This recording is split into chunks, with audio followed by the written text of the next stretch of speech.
Good morning students. Like in my previous class I have explained about convection convection currents के बारे में मैंने बताया था आपको।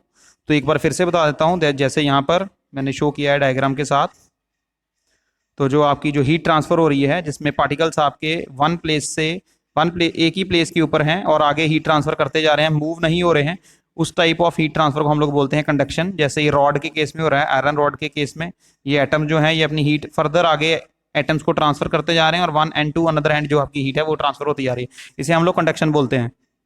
तो अगर मैं कन्वेक्शन की बात करूं तो कन्वेक्शन के केस में क्या है, जो आपकी एयर है, देखो यहाँ पे आप आग के ऊपर जब हाथ रखोगे तो आपको हीट फील होएगा।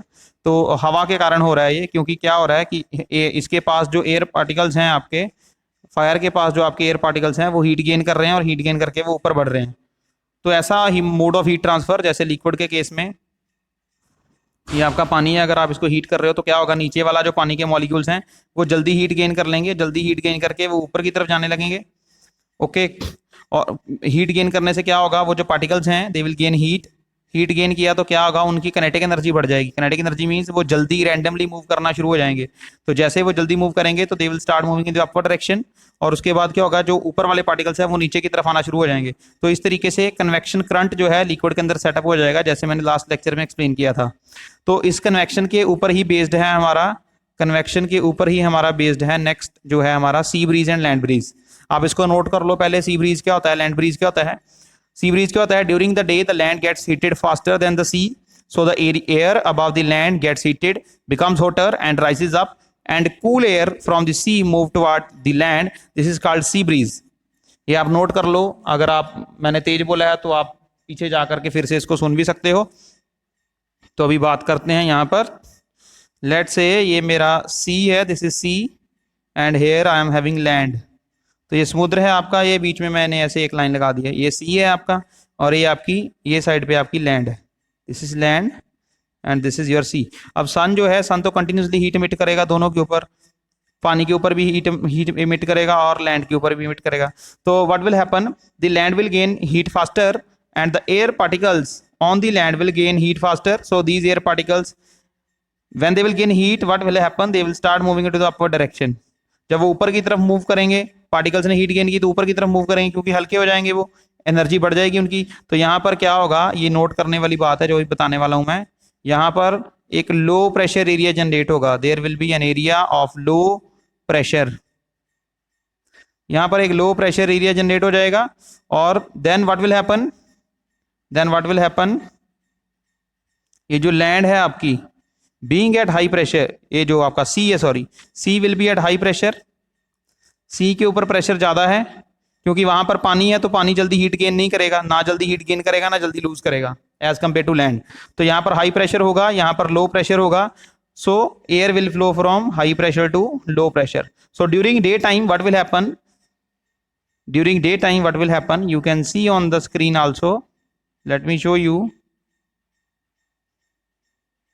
डे टाइम पे क्या होगा, एज यू सी, ये सी है आपका, और यहां से जो हवा है वो लैंड की तरफ चल रही है। क्लियर, सी से हवा जो है आपकी वो लैंड की तरफ चलती हुई नजर आ रही है। तो ये बेसिकली हम इसको सी ब्रीज बोलते हैं। सी ब्रीज मतलब दिन के टाइम पे आपकी हवा समुद्र से शहर की तरफ या लैंड की तरफ चलेगी, बिकॉज लैंड के ऊपर क्या है, लो प्रेशर, और सी के ऊपर क्या है, हाई प्रेशर है। अगर हम लोग बात करें, if we talk about night की, अगर हम लोग बात करते हैं तो नाइट में क्या होगा, what will happen at night, जो लैंड है उसने, व्हाट विल हैपन, ये आपका सी है, ये आपका लैंड है। तो लैंड ने जल्दी हीट गेन की है तो ये जल्दी हीट लूज भी करेगा। अगर ये जल्दी हीट लूज करेगा तो पार्टिकल्स की जो एनर्जी है वो यहाँ कम हो जाएगी। और ये जो वाटर है आपका, वाटर में क्या है, ये जो पानी है वो जल्दी हीट को लूज नहीं करेगा, और जो यहाँ पर जो एयर पार्टिकल्स हैं वो भी जल्दी हीट को लूज नहीं करेंगे। तो ये वाला जो एरिया रहेगा आपका, that will be at low pressure. Night के ऊपर ये वाला एरिया लो प्रेशर पर रहेगा, और ये वाला आपका एरिया कहाँ रहेगा, हाई प्रेशर के ऊपर। सो व्हाट विल हैपन, रात के समय में जो आपकी ब्रीज होएगी, that will move from sea to land, sorry land to C.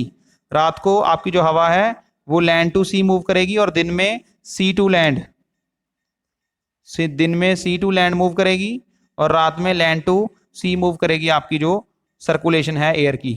So that is called sea breeze and land breeze.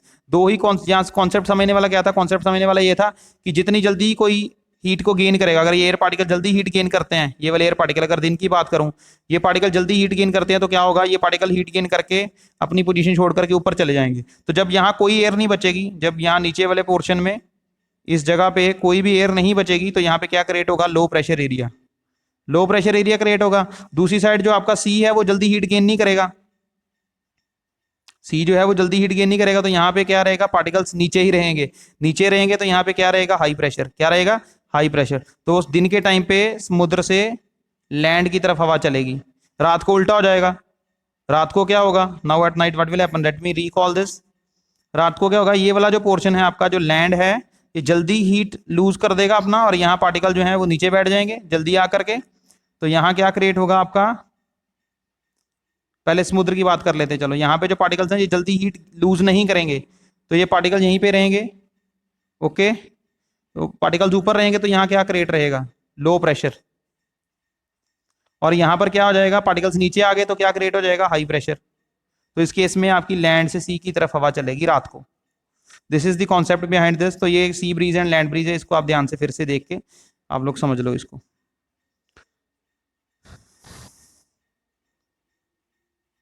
अभी बात करते हैं रेडिएशन की। रेडिएशन क्या होता है, radiation is the process by which heat is transferred from one place to another without the help of any medium. बिना किसी मीडियम की हेल्प से आपकी हीट ट्रांसफर होती है। अब मीडियम क्या होता है, सॉलिड आपका मीडियम है, जैसे कंडक्शन के केस में होता है, लिक्विड आपका मीडियम है, जैसे कन्वेक्शन होती है लिक्विड में, लिक्विड एंड गैसेज आपके मीडियम है, सॉलिड लिक्विड गैस ये तीनों मीडियम है। तो रेडिएशन को ना तो सॉलिड की जरूरत होती है, ना लिक्विड की, ना गैस की। अगर कुछ भी प्रेजेंट नहीं है तो भी आपकी हीट ट्रांसफर हो सकती है, जैसे सन के केस में होता है, सन से अर्थ पे हीट ट्रांसफर होती है, बीच में कोई भी मीडियम नहीं है। एटमोसफेयर आपका यहाँ पे है, अगर ये आपकी अर्थ है, सेंटर पे अर्थ है, तो ये उसका एटमोसफेयर है।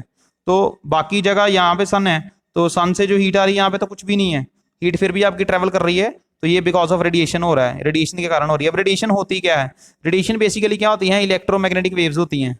दीज आर इलेक्ट्रोमैग्नेटिक वेव्स, ये इलेक्ट्रोमैग्नेटिक वेव्स होती हैं। इलेक्ट्रोमैग्नेटिक वेव्स की खास बात यह है, they do not require any medium to travel, no medium is required.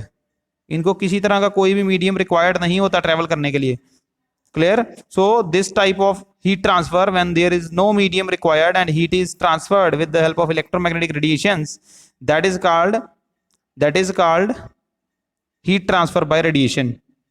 तो यहाँ पर एक एग्जांपल लिखी हुई है मैंने, when we sit near a fire we feel warm due to heat radiated by the fire, all hot bodies radiate heat. कोई भी बॉडी जो हॉट है, any body which is having hot, वो रेडिएशंस को, हीट एनर्जी को emit करती है। अगर बाहर लो टेम्परेचर है, बॉडी हाइयर टेम्परेचर के ऊपर है, तो आपकी जो हीट है वो हाई टेम्परेचर से लो टेम्परेचर की तरफ फ्लो करेगी, and it will be in the form of radiations also, radiations भी इमिट करेगी बॉडी। जैसे बहुत ही सिंपल एग्जांपल है, अगर रेडिएशन को आपको समझना तो आप अपने हाथ को अपने मुंह के पास बिल्कुल क्लोज रखो, टच नहीं करना है, बिल्कुल क्लोज रखो, आपको हल्का हल्का गर्म लगने लगेगा। तो ये रेडिएशंस हैं, आपकी बॉडी हाइयर टेम्परेचर के ऊपर है, और आप वो जो आपका हैंड है, वो आपका हैंड जो है वो हाई टेम्परेचर के ऊपर है, तो वो जो है रेडिएशन एमिट करेगा, जो आपको फील होएगा हीट में। Heat from the sun, you can feel the sun warm your skin on a sunny day. Sun जब दिन बारे अपना जब धूप निकलती है, तो उस केस में क्या होता है कि सनी डे है तो आपको जल्दी ज़्यादा गर्मी फील होती है, क्योंकि रेडिएशन जो है वो आपकी बॉडी के ऊपर डायरेक्ट कॉन्टैक्ट पे ज़्यादा गिर रही होती हैं, तो आपको ज़्यादा गर्मी फील होती है। This is because the energy causes the particles in your skin to move faster, more heat energy. तो ज़्यादा हीट एनर्जी होएगी, रेडिएशन जो है ज़्यादा, अगर हम ज़्यादा सनी डे है तो ज़्यादा एक्सपोज रहेंगे रेडिएशन के, तो जल्दी हमें ज़्यादा गर्मी लगेगी। Dark coloured surfaces and cool coloured surfaces, तो यहाँ पर क्या लिखा है, मैंने लिखा है dark coloured surfaces absorb more heat than the light coloured surfaces. जो डार्क कलर वाले सर्फेस हैं वो ज्यादा हीट अब्सॉर्ब करते हैं as compare to light colour surfaces. Dark coloured surfaces radiate more heat than the light coloured surfaces. ये याद कर लो आप, जो डार्क कलर सर्फेसिस हैं वो जल्दी हीट अब्सॉर्ब करते हैं as compare to light colour, और जो डार्क कलर हैं वो ज्यादा हीट रेडिएट भी करते हैं as compare to coloured surfaces या लाइट कलर सर्फेसिस। तो यहाँ पर मैंने एक्सप्लेन किया हुआ है, take two tin cans of the same size. दो टिन कैन है आपके पास सेम साइज के, जैसे एक ये है और एक ये है। Paint the outer surface of one black and other white. एक को ब्लैक पेंट कर दो आप लोग बाहर से और एक को व्हाइट करो। Pour equal amount of water in each and leave them in sunlight for about 1 hour. इनमें इनके अंदर पानी डाल दो और इनको थोड़ी देर के लिए जो है आप खुले आसमान में धूप के नीचे छोड़ दो। Measure the temperature of water in both the cans, दोनों के अंदर आप टेम्परेचर मेजर करो, थोड़े टाइम बाद आपको पता चलेगा कि जो ब्लैक वाला कैन है वो ज्यादा गर्म है एज कम्पेयर टू व्हाइट वाला कैन। तो मतलब ब्लैक वाला जो ऑब्जेक्ट है, ब्लैक ऑब्जेक्ट है, वो ज्यादा हीट एनर्जी गेन कर रहा है। अगर इन दोनों को आप थोड़े टाइम के लिए अब आप किसी शेडेड प्लेस के अंदर रख दोगे तो कौन जल्दी ठंडा होगा? ये ब्लैक वाला जल्दी ठंडा हो जाएगा आपका। पढ़ते हैं आगे। Take two tin cans of same size, paint the outer surfaces one black and other white, pour equal amount of water of the same temperature, say 60 degrees Celsius. Leave them in a room for in shade for 10 to 15 minutes. Measure the temperature of water in both the cans. The water in the black can is cooler than the water in the white can. तो क्या होगा, जो black वाला है उसने radiation जल्दी gain की थी तो वो जल्दी लीव भी करेगा, और जो व्हाइट वाला है उसने लेट गेन की थी तो वो लेट जो है आपका लूज करेगा। So this is the concept between dark colored surfaces and light color surfaces. So in summer, what type of shirts or what could be our color combination in the summers? Dark colored surfaces absorb more heat than the light color surfaces. जो आपके dark colour हैं वो ज्यादा heat absorb करते हैं, तो इसलिए आपको जो है लाइट कलर जो है वो पहनने चाहिए, जैसे व्हाइट पहन सकते हो या आपको ये क्रीम कलर पहन सकते हो। We wear dark colored clothes in winter because it absorb more heat and keep us warm.